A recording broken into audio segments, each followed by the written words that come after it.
What if I told you that one of the most controversial leaders in modern history, Donald Trump, quietly borrowed tactics from one of Washington's most feared and secretive power brokers, Dick Cheney?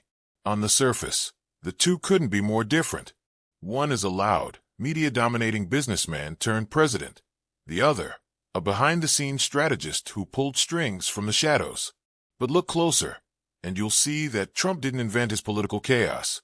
He mastered it using Cheney's old playbook. And once you realize how deep this connection runs, you'll never see the man the same way again.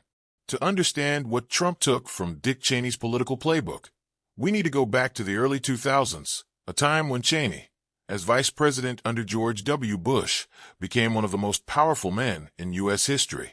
Cheney wasn't just a vice president.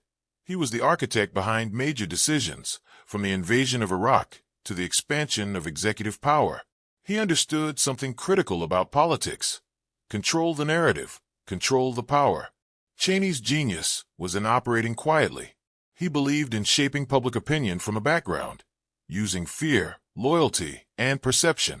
Whether it was the war on terror or the justification for foreign invasions, Cheney built a political machine that turned complex issues into emotional ones.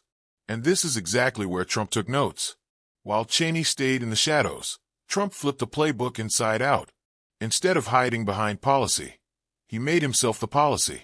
Trump realized that fear and loyalty could still be weaponized, but in a new age dominated by television and social media, it needed to be loud. Where Cheney used intelligence briefings and classified leaks, Trump used Twitter and rallies.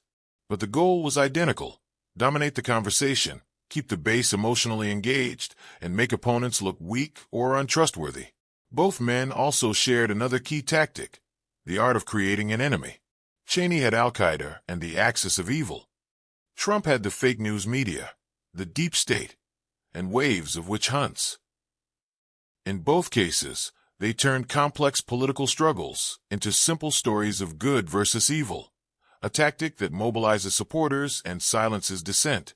Another Cheney move Trump adopted was expanding executive authority. Cheney famously pushed the idea that the president should have near unlimited power in times of crisis. Trump, too, leaned heavily on executive orders, loyalty tests, and the notion that only he could fix America's problems. It was the same power philosophy, just executed with different style and tone. And finally, there's the loyalty factor. Cheney built a tight inner circle where disagreement meant exile.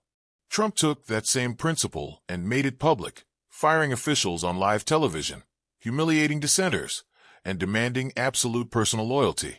So while Trump and Cheney might look like political opposites, one quiet and calculating, the other loud and impulsive, they're bound by the same philosophy: control through narrative, loyalty, and power.